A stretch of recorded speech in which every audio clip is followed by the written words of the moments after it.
महाराष्ट्र सरकार ने तो एक इमारत गिराई है, लेकिन एक अकेली लड़की कंगना रनौत ने तो ठाकरे परिवार की नींव हिलाकर रख दी। बीएमसी ने जब से कंगना रनौत की कंपनी मणिकर्णिका फिल्म्स का ऑफिस अवैध निर्माण के नाम पर ढहाया है, तब से सोशल मीडिया पर यही कहा जा रहा है, लोग इसे कंगना से उद्धव सरकार के बदले के तौर पर देख रहे हैं।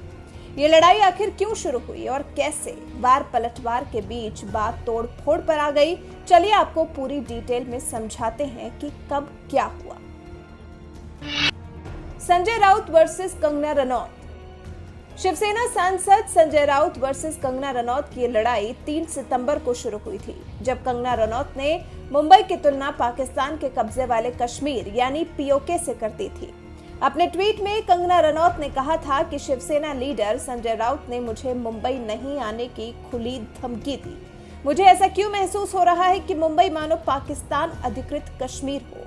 कंगना के इस ट्वीट पर भड़के संजय राउत ने भी पलट कर कह दिया कि अगर मुंबई पीओके जैसा है तो उन्हें यहाँ नहीं आना चाहिए। अगर वो पीओके जाना चाहती हैं तो जाएं, खर्चा हम देंगे। महाराष्ट्र किसी के बाप का नहीं है।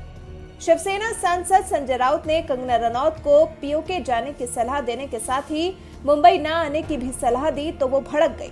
4 सितंबर को कंगना रनौत ने संजय राउत को जवाब देते हुए कहा, महाराष्ट्र किसी के बाप का नहीं है। कंगना को मुंबई में रहने का हक नहीं। 5 सितंबर को मुंबई के मेयर ने भी कंगना रनौत पर पलटवार कर दिया। मेयर पेडणेकर ने कहा कि मुंबई की प्रथम नागरिक होने के नाते मैं कंगना के बयान की कड़ी निंदा करती हूँ। जिस मुंबई ने उन्हें इतना कुछ दिया, वो मुंबई और मुंबई पुलिस को बदनाम कर रही है। ये बर्दाश्त नहीं किया जाएगा। कंगना को मुंबई में रहने का हक नहीं है। कंगना ने शिवसेना को ललकारा। शिवसेना से लेकर उद्धव सरकार तक सभी मिलकर कंगना को मुंबई नहीं आने को कहने लगे तो भड़की कंगना ने 6 सितंबर को ही ऐलान कर दिया कि वो 9 सितंबर को आ रही हैं। कंगना ने खुलेआम चैलेंज देते हुए कहा, मैं देख रही हूं कई लोग मुझे मुंबई वापस न आने की धमकी दे रहे हैं, इसलिए मैंने तय किया है कि 9 सितंबर को मुंबई आऊंगी। मैं मुंबई एयरपोर्ट पर पहुंचकर टाइम पोस्ट करूंगी। किसी के बाप में हिम्मत है तो रोक ले। संजय राउत जी, आपने मुझे कहा कि मैं एक हरामखोर लड़की हूं। आप एक सरकारी मुलाजिम हैं, एक मंत्री, आप तो जानते ही होंगे कि इस देश में हर दिन नहीं हर घंटे कितनी लड़कियों के बलात्कार हो रहे हैं, कितनी लड़कियों का शोषण किया जा रहा है, उनकी बॉडीज काट के ऐसी डाल के फेंक दी जा रही है, उनकी काम की जगहों पे उनको गालियां दी जा रही है, उनका अपमान किया जा रहा है, उनके खुद के पति उनके कान, नाक, मुंह, कान, जबड़े तोड़ रहे हैं। और आपको पता है इसका जिम्मेदार कौन है? इसका जिम्मेदार है ये जो मानसिकता आपने, जिसका भौंडा प्रदर्शन पूरे समाज के सामने, पूरे देश के सामने किया है, वो मानसिकता इसकी जिम्मेदार है। और इस देश की बेटियां आपको माफ नहीं करेगी संजय जी। आपने उन सब महिलाओं का शोषण करने वालों को सशक्तिकरण किया है, इस देश की बेटियां आपको माफ नहीं करेंगी। जब आमिर खान जी ने कहा था मुझे इस देश में डर लगता है, तब उनको किसी ने हरामखोर नहीं कहा, या जब नसीरुद्दीन शाह जी ने कहा था तब उनको किसी ने हरामखोर नहीं कहा। जो मुंबई पुलिस की मैं तारीफ करते हुए नहीं थकती थी, आप देख लीजिए मेरे पुराने कोई भी इंटरव्यूज, आज जब वो पालघर की लिंचिंग में साधुओं को के सामने वो कुछ नहीं करते हैं, खड़े रहते हैं, या एक लाचार बाप जैसे कि सुशांत के पिताजी उनकी एफआईआर नहीं लेते हैं, मेरी स्टेटमेंट नहीं लेते हैं, तो इस प्रशासन के चलते हुए अगर मैं उनकी निंदा करती हूं, ये मेरी अभिव्यक्ति की आजादी है, मैं उनकी निंदा करती हूं। संजय जी, मैं आपकी निंदा करती हूं, आप महाराष्ट्र नहीं हैं। आप ये नहीं कह सकते कि मैंने महाराष्ट्र की निंदा की। और संजय जी, मैं 9 सितंबर को आ रही हूं। आपके लोग कह रहे हैं कि आप लोग मेरा जबड़ा तोड़ देंगे, आप लोग मुझे मार डालेंगे। आप लोग मुझे मारिए, क्यों? क्योंकि इस देश की जो मिट्टी है वो ऐसे ही खून से सींच कर इस देश की जो गरिमा है और अस्मिता के लिए न जाने कितने लोगों ने अपनी जान दी है। और हम भी देंगे संजय जी, हम भी देंगे, क्योंकि हमको भी वो कर्ज निभाना है। मिलते हैं 9 सितंबर को। जय हिंद, जय महाराष्ट्र। कंगना को कहा हरामखोर। कंगना के ललकारने पर संजय राउत ने उन्हें हरामखोर तक कह दिया। जब उनसे माफी मांगने को कहा गया तो उन्होंने कहा कि जब कंगना मुंबई और महाराष्ट्र के अपमान के लिए माफी मांगेंगी तो वो सोच सकते हैं। वो मुंबई को मिनी पाकिस्तान कहती हैं। क्या अहमदाबाद के बारे में भी ऐसा कहने की हिम्मत है? कंगना को मिली Y+ सिक्योरिटी।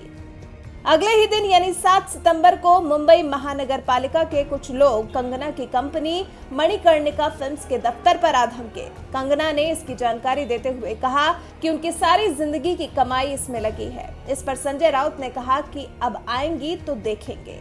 उन्होंने हरामखोर कहने के बाद कंगना को मेंटल भी कहा। उसी दिन केंद्र सरकार ने कंगना रनौत को Y+ सिक्योरिटी दे दी। इस पर कंगना रनौत ने केंद्र सरकार और गृह मंत्री अमित शाह का शुक्रिया कहा। कंगना के ऑफिस पर बीएमसी का धावा।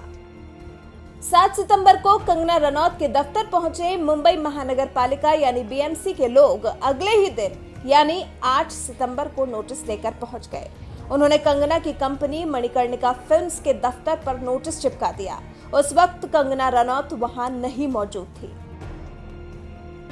कंगना के सपनों पर चला हथौड़ा। कंगना ने शिवसेना, संजय राउत और उद्धव सरकार को चैलेंज दिया था कि वो मुंबई आकर रहेंगी और 9 सितंबर को वो हिमाचल प्रदेश के मंडी से मुंबई के लिए रवाना हुई। लेकिन जब तक वो मुंबई अपने घर पहुंचती उससे पहले ही बीएमसी की टीम जेसीबी और हथौड़ा लेकर उनके दफ्तर पहुंच गई और लगी तोड़फोड़ करने। इस बीच कंगना हाईकोर्ट पहुंच गई, जहां से कंगना रनौत को राहत मिल गई। हाईकोर्ट ने ऑफिस के अवैध निर्माण ध्वस्त करने पर रोक लगा दी।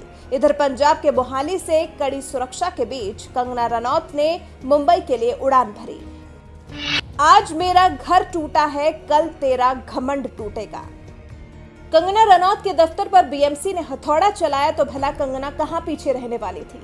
उन्होंने उसी दिन शिवसेना मुखिया और सीएम उद्धव ठाकरे पर पलटवार करते हुए कहा कि उद्धव ठाकरे, आज मेरा घर टूटा है, कल तेरा घमंड टूटेगा।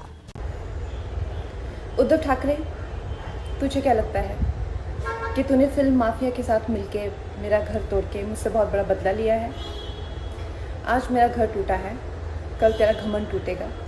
ये वक्त का पहिया है, याद रखना, हमेशा एक जैसा नहीं रहता। और मुझे लगता है कि तुमने मुझ पर बहुत बड़ा एहसान किया है, क्योंकि मुझे पता तो था कि कश्मीरी पंडितों पे क्या बीती होगी।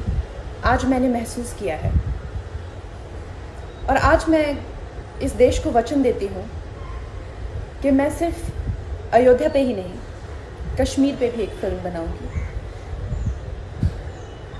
और अपने देशवासियों को जगाऊंगी, क्योंकि मुझे पता था हमारे साथ होगा तो होगा, लेकिन मेरे साथ हुआ है, इसका कोई मतलब है, इसके कोई मायने हैं।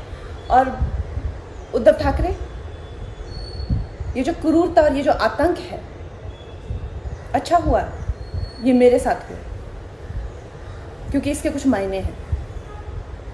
जय हिंद, जय महाराष्ट्र। कंगना रनौत वर्सेस उद्धव सरकार की लड़ाई वार पलटवार से पार अब घर और घमंड तोड़ने पर आ गई है। बहरहाल अब देखना यह है कि कंगना और उद्धव सरकार के बीच चल रही ये जंग किस अंजाम तक पहुंचकर खत्म होगी।